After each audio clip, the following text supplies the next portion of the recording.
Telo da Gama. She's speaking about designing colloidal structures. Okay, good morning everybody, and thank you for coming, and thank you for the organizers for having me here. It's a real pleasure, and I'm not going to make lots of apologies, but basically the design in the title is a little bit forced, so I'm going to be slightly more honest, and I'm going to talk a little bit about self-assembly of colloidal networks. And I'll try to, I think what I'm going, and the main message is relevant for the design, and so in that sense, I'm sort of excused, or I'm excusing myself. So let me start with this nice picture of a little fellow who changes its color by inflating, and these are structural colors. So if I go on and try to show you the little movie, I don't know, sometimes it works. Yeah, okay. So basically by changing the arrangement of these particles, it changes the changes the color of its body, and this is done for particular functions, but I think this is something that we would like to do with colloids. And although it's difficult to say what went into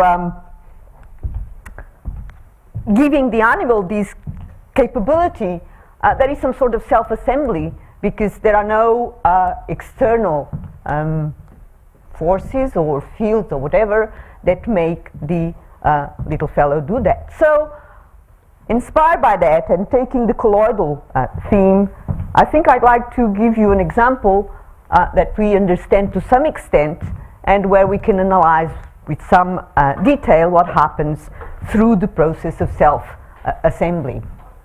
And just to remind you, by self-assembly, we need some bunch of blocks that we want to assemble.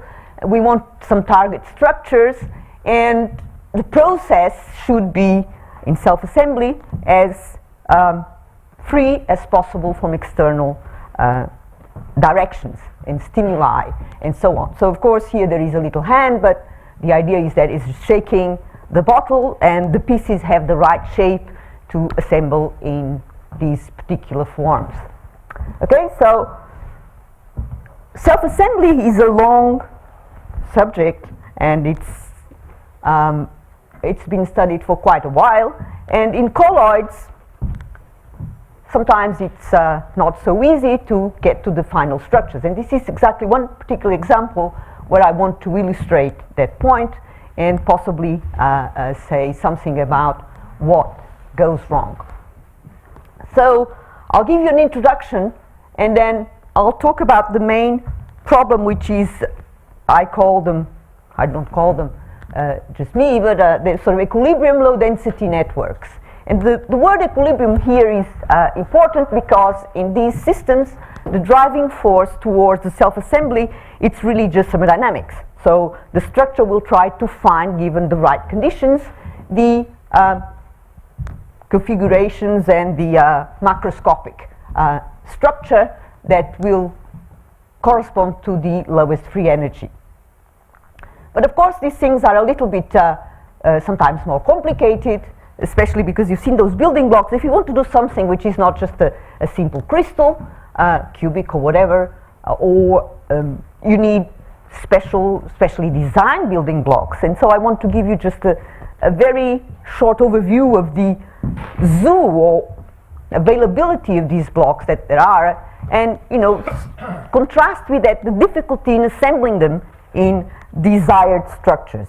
And I'll take a particular example which I know better, because we've worked a little bit on it, which is these equilibrium low density networks.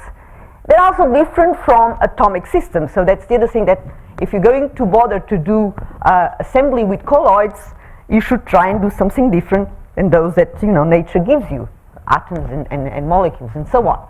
Okay, so most of the talk will be about these two topics. I'll finish with just some words, some conclusions, and some outlook.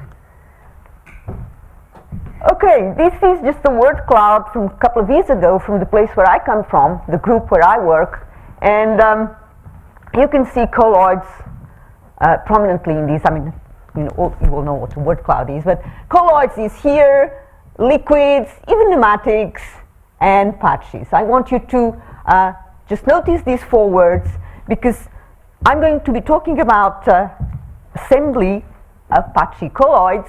And if you look at these pictures done by one of my students, who's actually quite had an artistic sort of, this is just the building where we are. Some high energy physics, this is just some nonlinear dynamics. But this actually represents 2 types of patchy colloids that in a way we have worked with.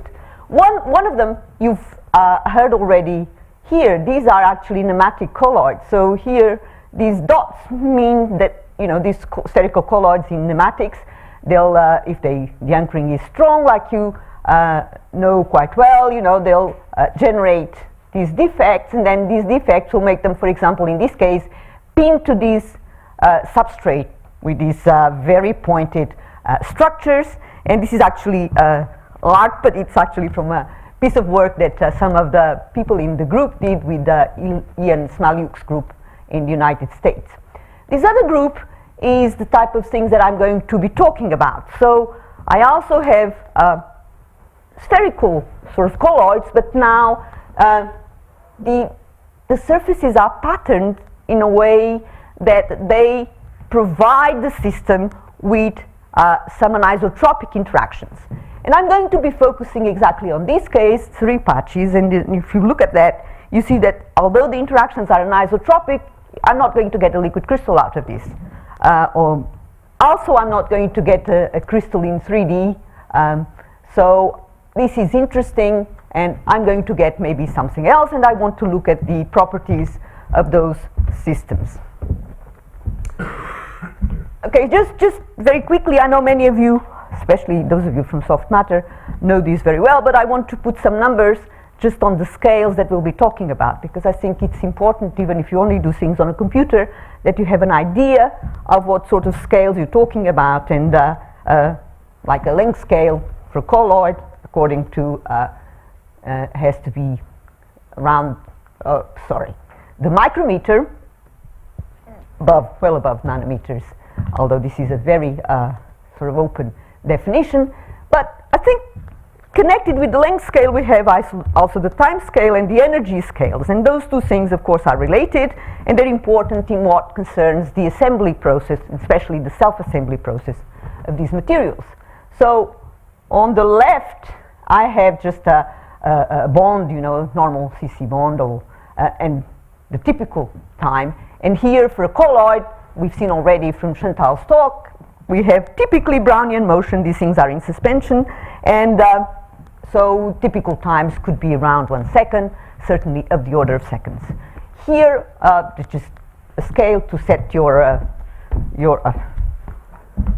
So now, if I look at the energy, I'll also find a couple of similarities, but also some differences. This is just a hydrogen type of interaction energy, and so this is of the order of the electron volt, of course, you know, so the electron clouds interact and so on, so the energies will be of the order of the electron volt. The distances at which this energy is minimized, the interaction, the pair energy, is also given by the size of the atom. So this is about, in all units, 1 angstrom or 0.10, 1/10 of a nanometer.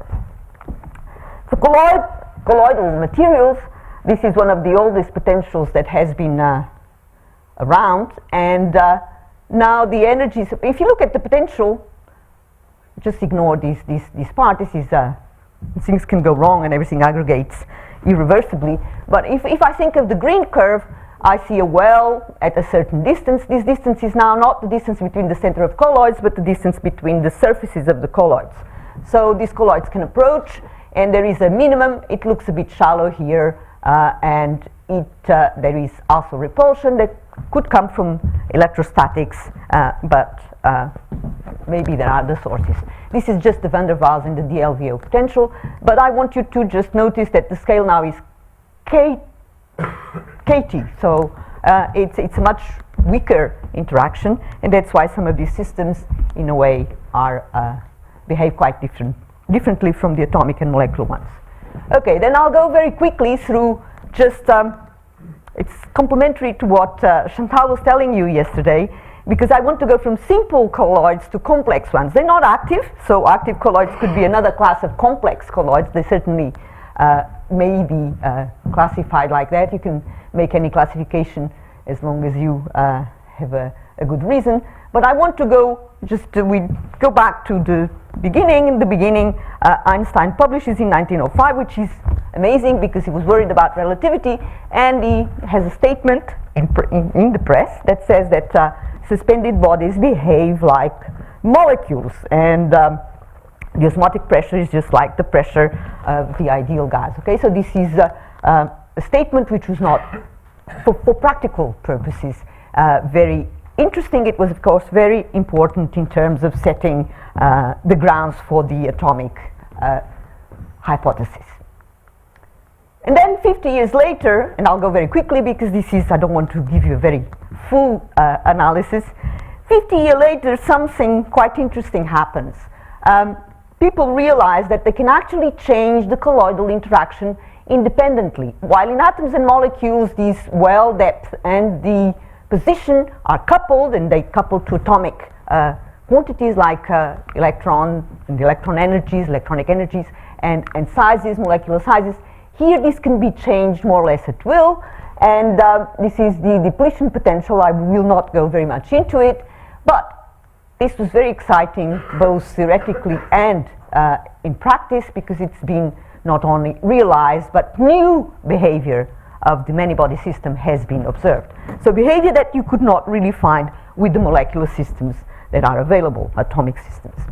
And so this is the theme of the next two slides. I want to show you that 50 years later, already this century, you can make colloids with almost any shape.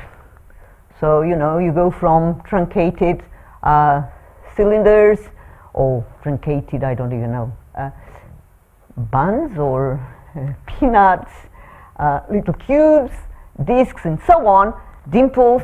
And here are some of the assemblies. And I think in my talk, I'm going to concentrate on the assembly process. Most of these things here are two-dimensional, because in 2 dimensions, it's quite easy, or it's reasonably easy to get these structures. In 3 dimensions, it's quite hard.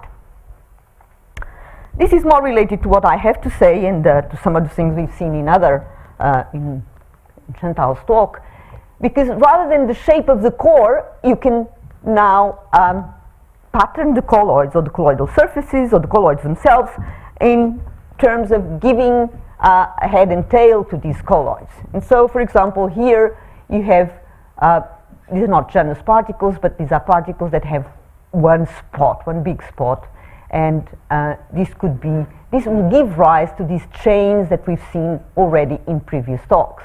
And here it depends on how much of the colloidal surface is made of one species or coated with one material or the other. You can get all sorts of different chains, and you can even get crystals. Again, this is in 2D on the surface of a liquid, and these chains can get aligned in potentials.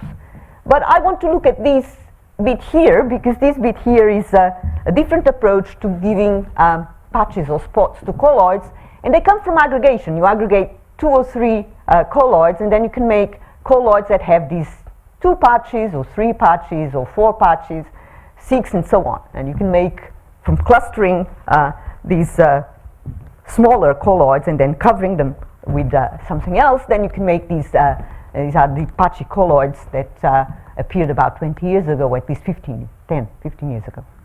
And particularly important in those cases were these n equals 4. If you remember water, silicon, and so on, they have valence 4. And this was actually one way of giving valence to colloids. And one of the aims was to be able to make diamond structures, so solids with the same structure as these valence 4 atomic materials make. Okay, n equals 2, n equals 3 are interesting on their own right, and then if you go to other ends, these things start to behave more and more like isotropic systems, isotropic interactions. One final important ingredient is that actually you can not only control the number of patches, but you can actually make the interactions on these patches. By selective, I mean they will only interact with one species, A interacts with B, and you can also tune the strengths of these interactions. So this is done through a not very easy process, but on those patches you put some biotin and then you graft it with the DNA, and you can actually get amazingly strong and versatile interactions. Here on the right, this was on the cover of a Nature a couple of years ago, and more than a couple. And you can actually make all sorts of molecules. Again, assembling lots of these and seeing what the macroscopic behavior of these is a lot more complicated, both experimentally and even theoretically. Just a small digression, because this all looks very simple, but for example, to calculate the interaction of these DNA or between these DNA covered surfaces, you need to do real calculations, free energy calculations. Here we're not in the liquid crystal, so don't use Landau de Gennes, but you have to use sophisticated, and this is something that appeared exactly at the same time by Dan Frankel's group on the interaction of those patchy surfaces or surfaces covered by DNA complexes. And again, I want you to just look that the well depth is here around 10 kb or of the order of kBt. One thing, because these interactions are free energies, same thing for the pneumatic colloids, they will depend on temperature. Although if you're working in a restricted temperature range, you may ignore that dependency. But for some applications, that's very important. These things are free energies, and so they have an entropic contribution, and they depend on temperature. Okay, so let's get into the assembly. So the first paper that I know of, and in fact where there have been some, this is a primitive model of patchy colloids, of the ones I was talking about, and the first full simulations that I know of by varying systematically the number of patches and seeing what happens to the phase diagram is from the Roma group about 13 years ago, more than 10 years ago. And although the model itself appeared before, I said sometimes this valence 4 is a magical valence, and you know, photonic crystals are supposed to be built with colloids with that sort of valence, so, or water, and so these had appeared in the literature, at least the valence 4 model before. But here, the simulation proceeds using Monte Carlo, and the model for the interactions is really the simplest you can imagine, just the hardcore exclusion from the colloids, and then the patches interact through some very short range and very narrow well. So one of the conditions that is imposed, and these wells are narrow, and that mimics the valence, is that no more than one colloid should bond at every each site, okay? So some of the results which are interesting are sort of summarized here on the right.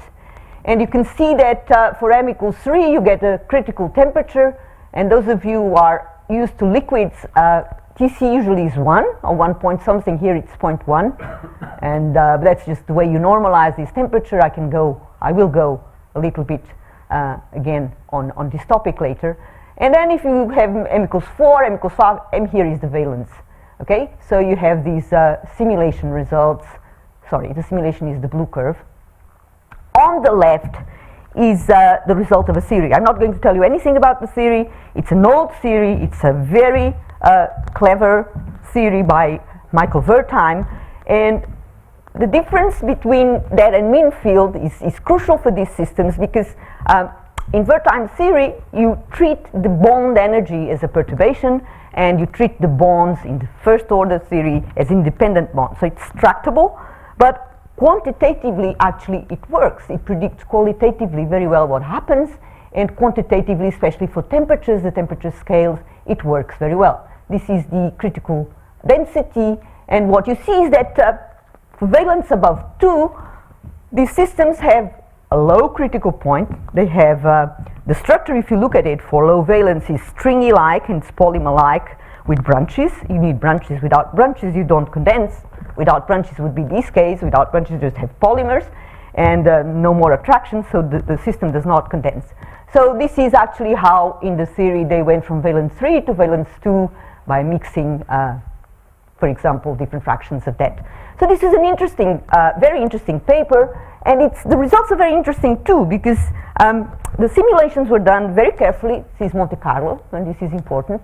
And the suppression, or if you like, the fact that the liquid phase appears at very low densities opens up in the phase diagram a very large region where you can have, you don't go through the binodal, and you can have what Shortino calls equilibrium gels.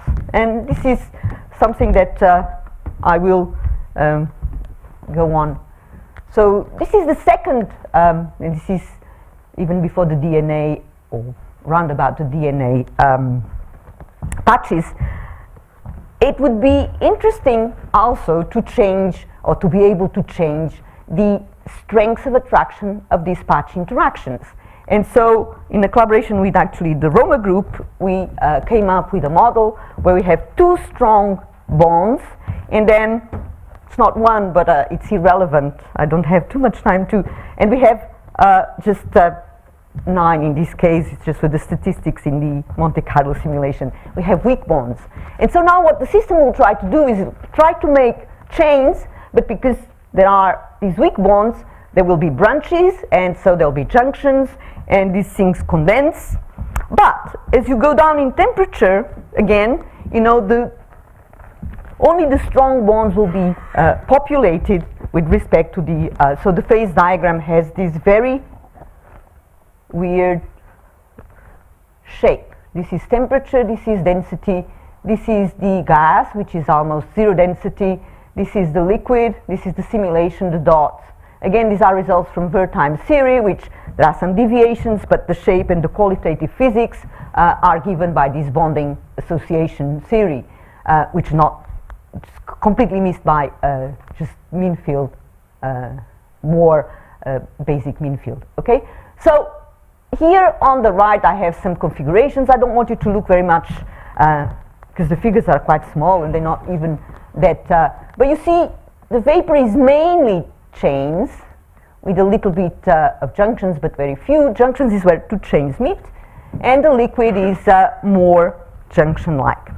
I want to make a very, very small digression, because this is amazingly difficult to compute, but the physics is exactly the same, and that's what motivated in part this problem, is exactly the same as a very simple Landau-like theory for the dipolar fluid. Dipolar fluids can be important, and they've been studied a lot, and the existence or not of the condensation of dipolar fluid had been in the literature, especially for the simulations. I mean, almost every single simulation gave a different result from the previous one.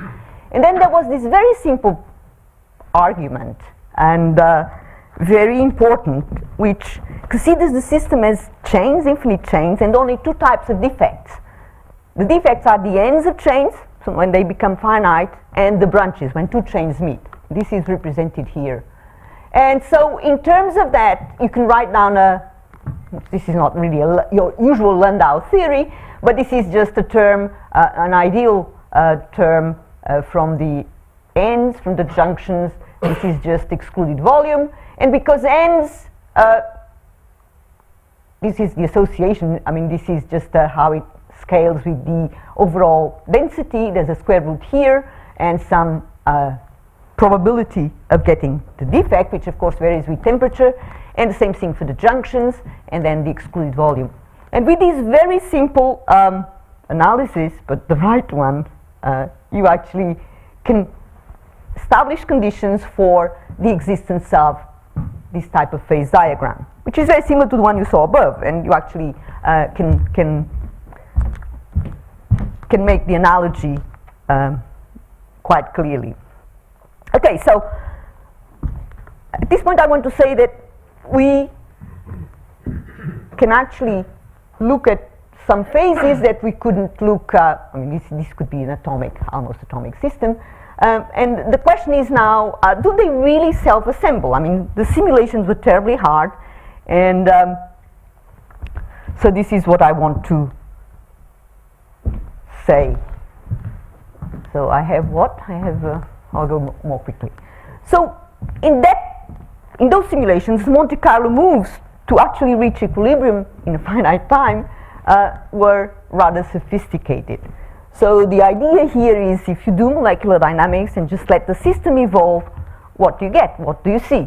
Do you actually see it going to the structures it's supposed to go thermodynamically, or do they stop somewhere, or what sort of relaxation dynamics do you get? And I have to go a little bit quicker, but this is the more or less the same model as the primitive model, but now more appropriate for the molecular dynamics. So it has the repulsion. It's a little bit irrelevant because these systems have low density anyway. And then you have a well for the patch-patch interaction, and this well is tunable. I mean, we can change the energy, and again, the width, we keep it small because, again, we don't forbid it, but we want to look at cases where it's very unlikely to have more than one colloid binding at every single site. And of course, with a model like this, I forget I have this, you use Langevin dynamics, so this is the colloidal interaction that I just showed you. This is just some drag term, solvent drag term, and this is just some noise that comes from the solvent. At this moment, I don't want to talk about the hydrodynamic interactions because I'm really looking back at those other simulations done by Monte Carlo and want to compare with those results. So, of course, lots of people have done Langevin and Brownian dynamics, and this is the three-patch model, and you see these little clusters forming chain-like, and this doesn't run for long enough, and it's too small to see the branching and so on. But so the dynamics seem to be doing what they were supposed to be doing. And here I want to show you, it's more or less, it's a summary, and then I'll just go through several of these points. So we identified basically, this is the bonding probability as a function of temperature. Okay, so the bonding probability is the fraction of bonds that are bonded, the fraction of patches that are bonded, sorry. And these are for 3 patch particles, and at 0 temperature, of course, all bonds are on, and at high temperatures, hardly anything is bonded. So this is a function that goes from 0 to 1, and in red, I have again the results from this Wertheim theory that I'm not going to say very much about, but as I said, it gets these numbers reasonably right, and in the squares are the results of this Monte Carlo simulation. So we seem to agree completely with the theory, or at least to this sort of accuracy. But as you go down to low temperatures, there are significant deviations. And these deviations, these are not even the densities of the simulation, but the densities at infinite time, so the extrapolated asymptotic densities. And so if this is 1, you know, this is about 0.9, and if we went even a bit lower, so there is a clear trend which is not a fluke, and it's actually something that we would like to understand a bit better. So high temperatures, low temperatures, different behavior. There's a T star here. This T star is not Tc, it's a temperature that separates these two regimes, and I'll have again a little bit more to say about that. Okay, so high temperatures are not very spectacular because we understand the mechanism, we understand the thermodynamics, and the system assembles and goes there. I mean, there's not much to assemble because the clusters are not very big, but anyway. So it's not very surprising. But anyway, we can do it quantitatively, and if this is time, for example. We start from a bonded system, and we set the temperature high, and then the system evolves, and we can look at these relaxation times, and it's, as you'd expect, an exponential, and it's an Arrhenius process, so we can actually calculate these tau and relate it to the bond energy. The things here in gray are the critical temperatures. So we're not getting into the critical temperature, and these things are above the critical temperature.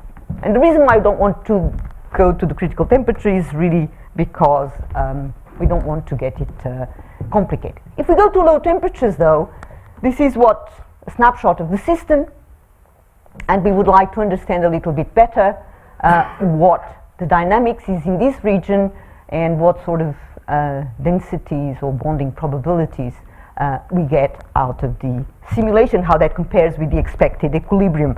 That's where the system should evolve. So one thing we did was we tried to start from different, totally random, a very low temperature gel, and set the temperature and just let the two systems evolve, and we end up with something which, not being the equilibrium gel, because these bonding probabilities are not exactly the same, they look very similar. In fact, you can make this more quantitative. Oops, I keep coming here, but I have a pointer. Okay, so this is just two different starting points, and this is for 3 bonds, this is for 2 bonds, this is for 1 bond. This one here is not surprising. At very long times, at these temperatures, there are not many particles with 1 bond only. So this is just statistics, but the other two are the same whether you start from the gel or from the random network. So there is something going on. It's not the equilibrium phase, but it's something very similar to the equilibrium. Not very similar, it's the same. It does not depend on the initial configuration.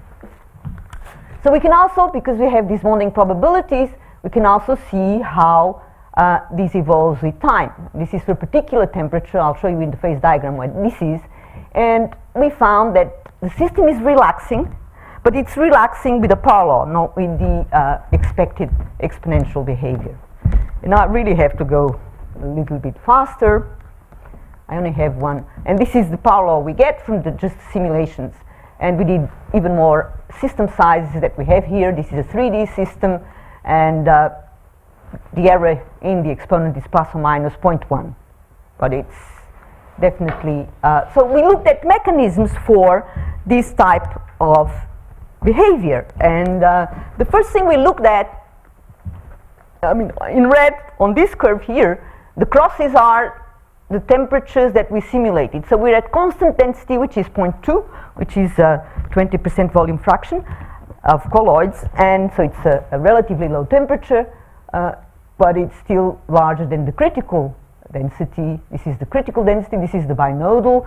I mean, the curves were calculated all by the theory, okay? The theory had been tested before, and there'll be some differences between the simulation and the theory, but basically these differences we've seen in the previous cases are not very large. So these curves are theoretical curves predicted by the theory. These are the simulations, and the point I was showing you is not the lowest temperature, it's this one here. It's down in the spinodal. So the first thing you think of is there is coarsening. So if these things are equilibrium gels and if the system wants to phase separate, there'll be coarsening driven by the surface tension.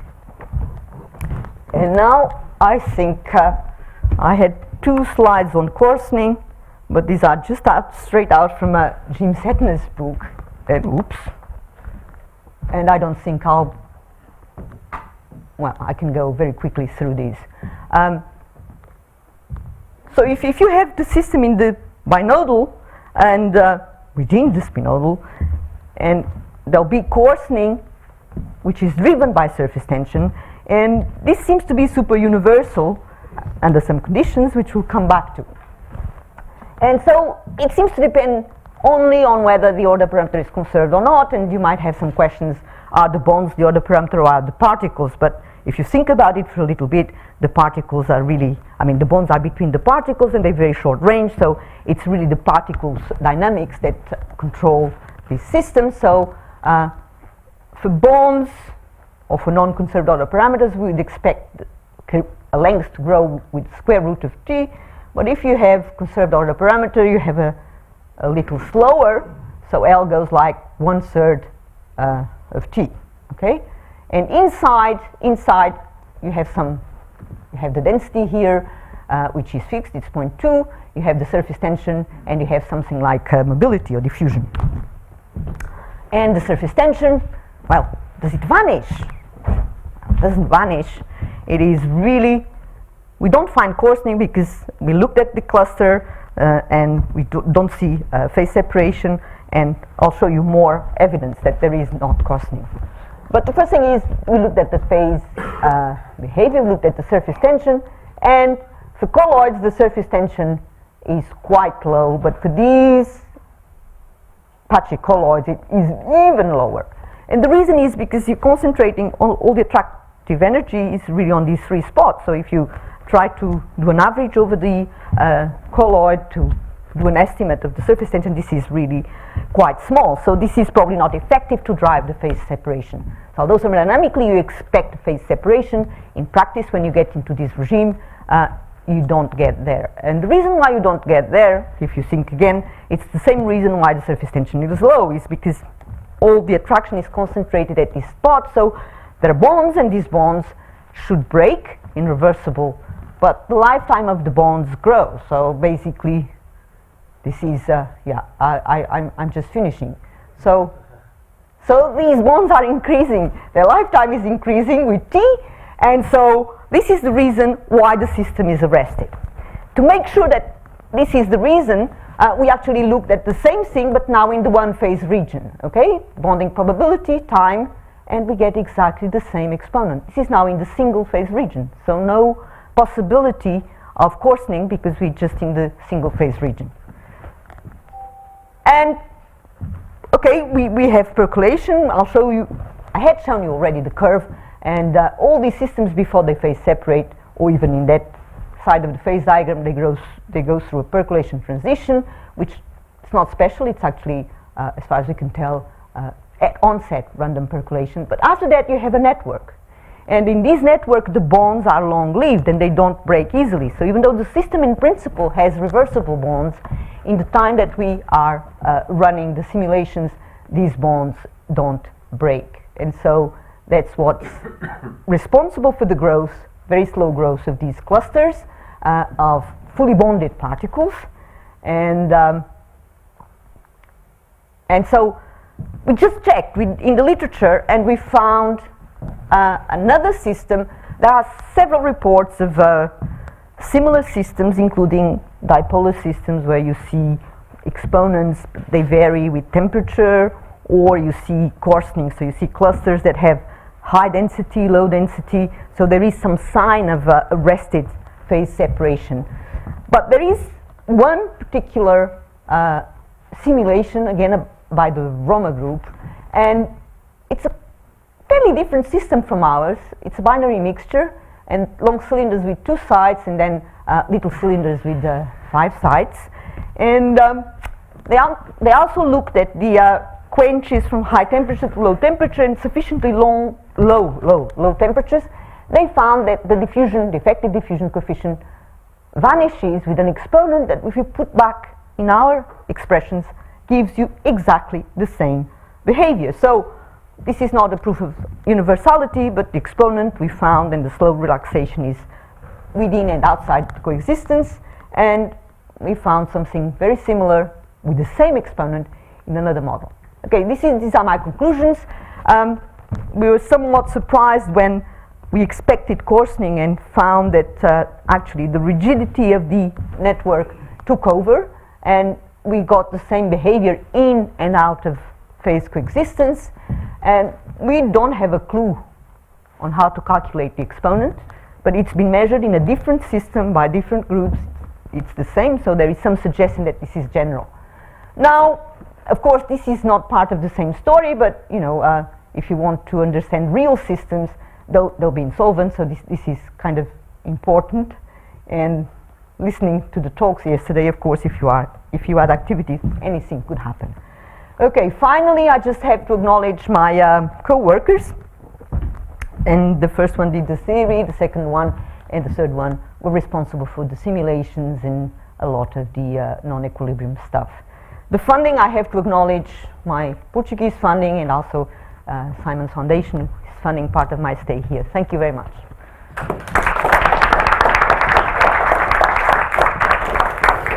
Questions?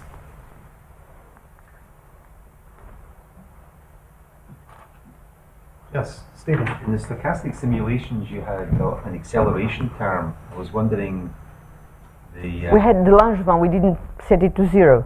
Yes, I was wondering about the effect of whether you drop that and make it purely dissipative or not. Was it essential that you had that component? No, it's not essential, but we just started with the pure Langevin and just let it go. So no good reason to keep it, but no good reason to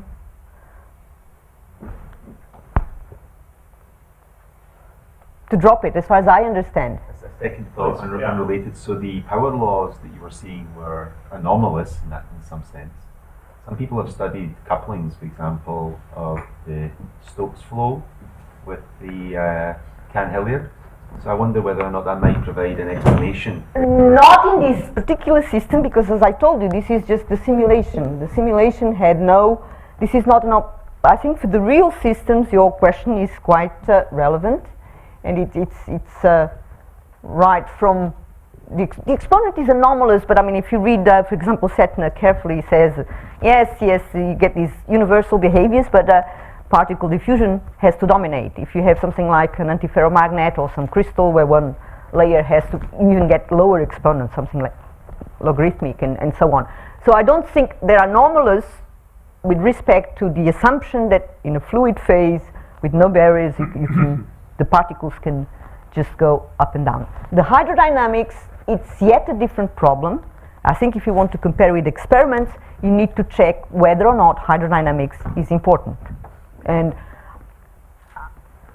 the structure will probably be the same, but the dynamics will probably be different, yeah. And I've seen some of the Cahn-Hilliard plus advection dynamics that you mentioned, or at least I've seen, did look at some of them. Here what you have, which is different from some of these particle systems, is that the network is at these temperatures quite rigid. It has bonding energy, the bonds live much longer than the equilibration time, and so it's not a glassy regime because it's a very open network. It's really a gel. I mean, there's dynamical rest. Whether or not you can get some explanation of this number, it's just a coincidence that we find it. They find it in a binary mixture too. I don't know. It seemed too much of a coincidence, but then these things are finite and small. And it could be that they're not. Further questions? I have just a general question. So you, at the beginning of your talk, you mentioned this kind of, it's really a materials design issue is, how do you design the bonding sites so that it self-assembles into a particular kind of structure, maybe very efficiently or so forth. So I'm wondering if people have thought about more complex bonding sites, for example, those related to icosahedral structures or helical structures. Is this ever posed as a materials design question in that way?